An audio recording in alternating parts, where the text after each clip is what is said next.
Halo semuanya, selamat datang di FD Neko. Di video kali ini kita kedatangan laptop lagi nih dari AMD Indonesia, yaitu Lenovo Yoga 7 dengan prosesor AMD Ryzen 7 8840HS. By the way, terima kasih untuk AMD Indonesia yang telah menawarkan dan meminjamkan laptop ini untuk direview oleh channel YouTube kecil seperti FD Neko ini. So, langsung aja kita ulik spesifikasi dan fitur-fitur dari laptop ini. Jangan lupa subscribe channel FD Neko agar terus berkembang ke depannya. Kita mulai dari spesifikasinya. Dari prosesornya, ini Lenovo memakai APU Ryzen 8040 series ya.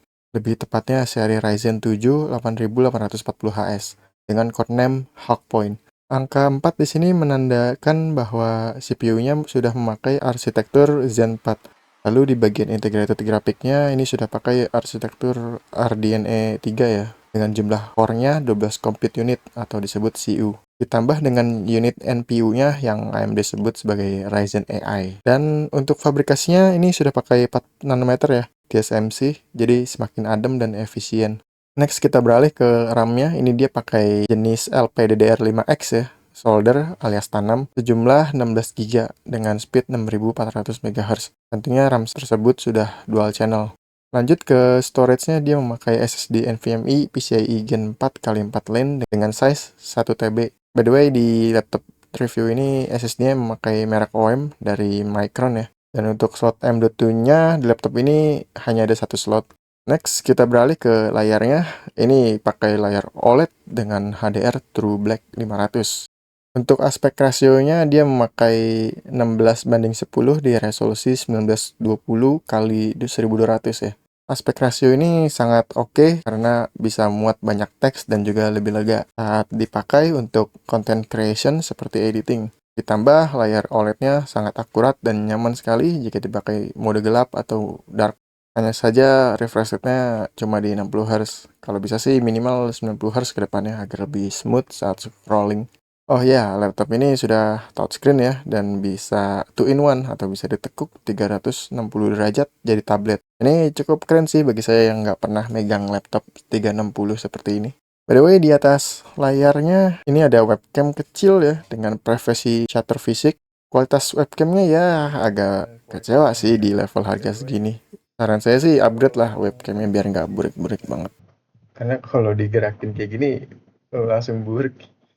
Dan untuk tes AI sederhananya, saya coba pakai efek Windows Studio-nya ya. Ada auto framing, kalau kita ke kanan gini dia bakalan harusnya nge-framing ke sini ya.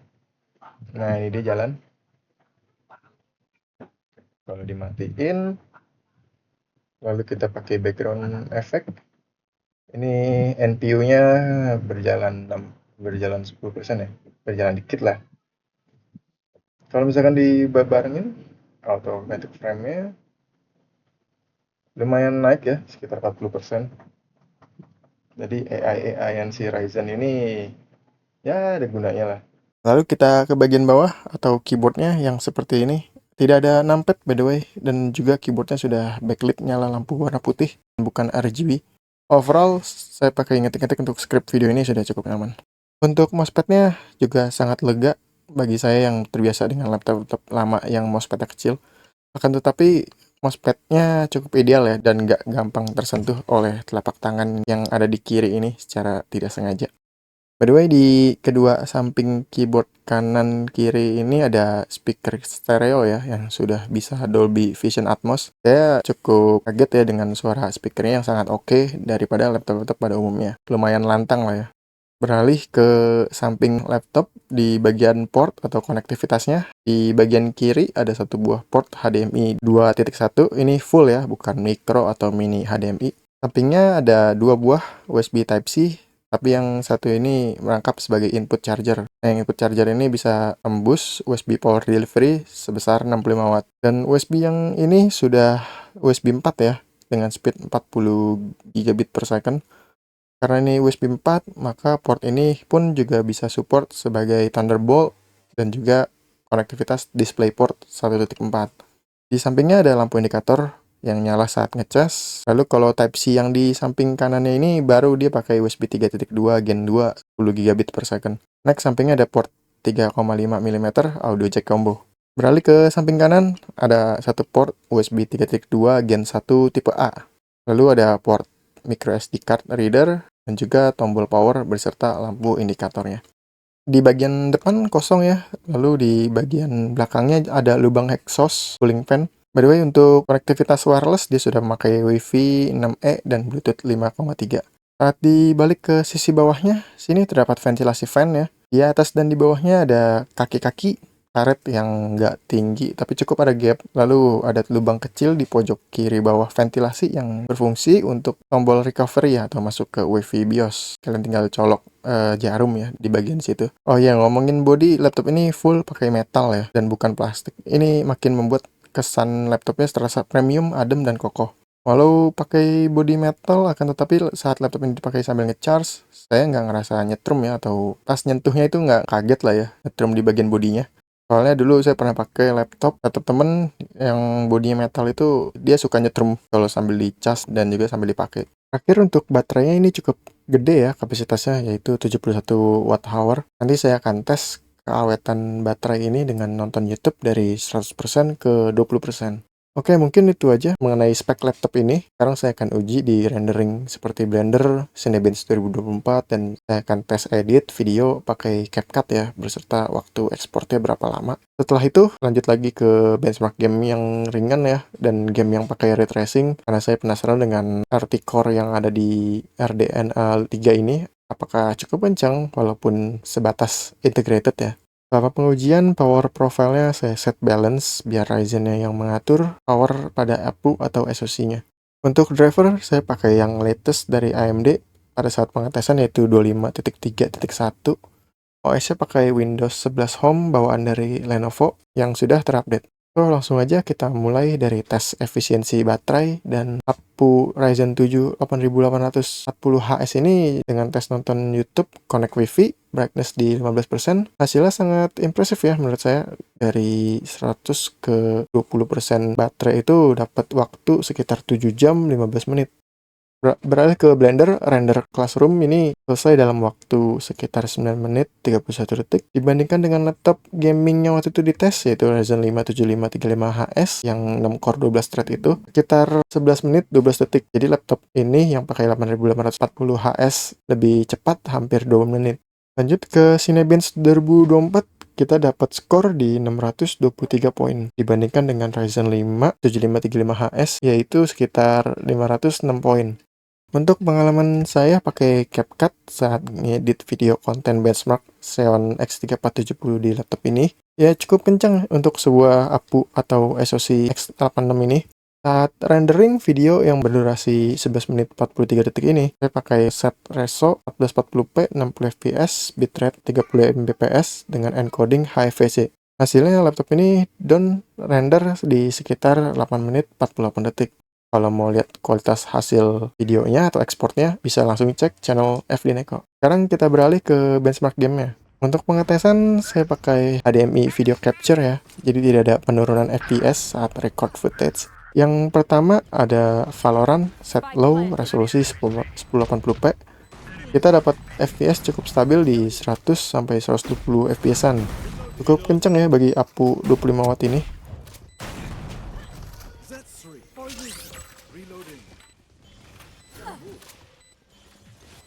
Lalu pindah yang lebih berat lagi, Counter Strike 2, set low, resolusi 1080p, pakai FSR balance. FPS yang didapatkan juga mirip seperti Valo ya, yaitu mayoritas di 100 fps. Frame time-nya juga tergolong stabil, jarang banget ada stuttering.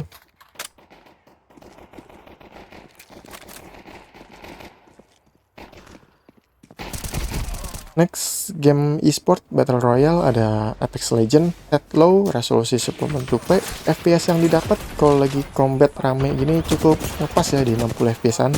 Sesekali drop di high 50 ya atau 50. Tapi frame time-nya masih cukup stabil dan jarang stutter ya.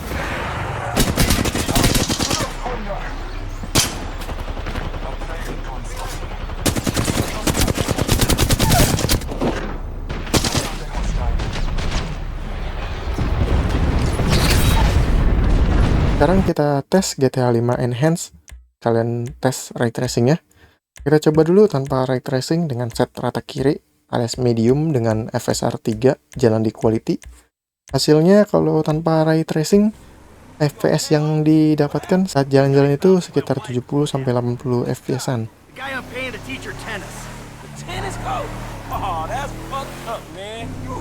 Dan saat ray tracing shadow-nya dinyalakan dengan set grafik yang sama, FPS-nya masih tergolong oke di 50-an saat dibawa jalan-jalan juga. Menurut saya ini sangat impresif bagi integrated RDNA 3 ya, yang hanya 12 compute unit.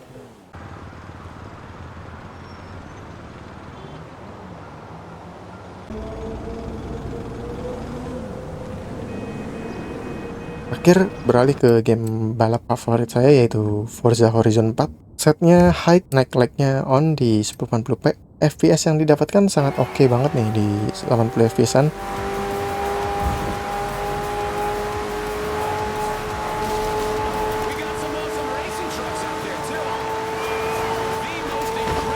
Dan kalau scene berat seperti di hutan dan hujan, FPS drop ke 60-an tapi masih sangat stabil. Coming up on the quarry. Woohoo!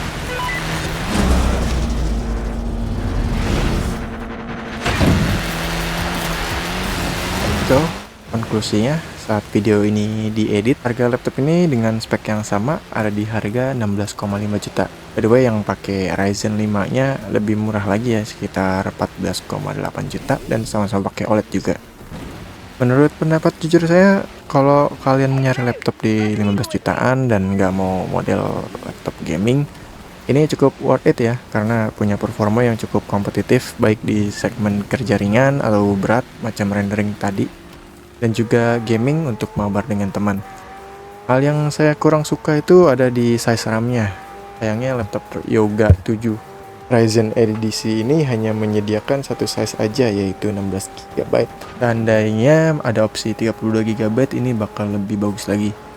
Atau nextnya mungkin bisa pakai LPDDR5X, tapi versi QDIM-nya ya, yang bisa dicopot atau di-upgrade.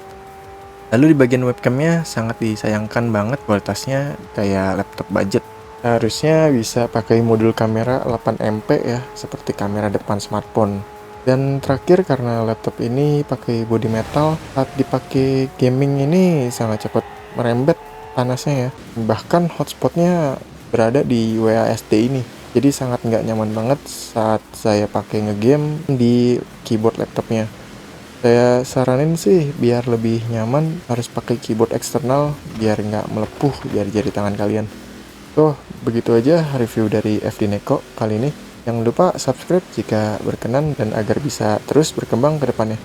Jika ada yang ingin ditanyakan atau nambah-nambah info, silahkan komentar di bawah. Bisa mungkin saya akan balas satu persatu.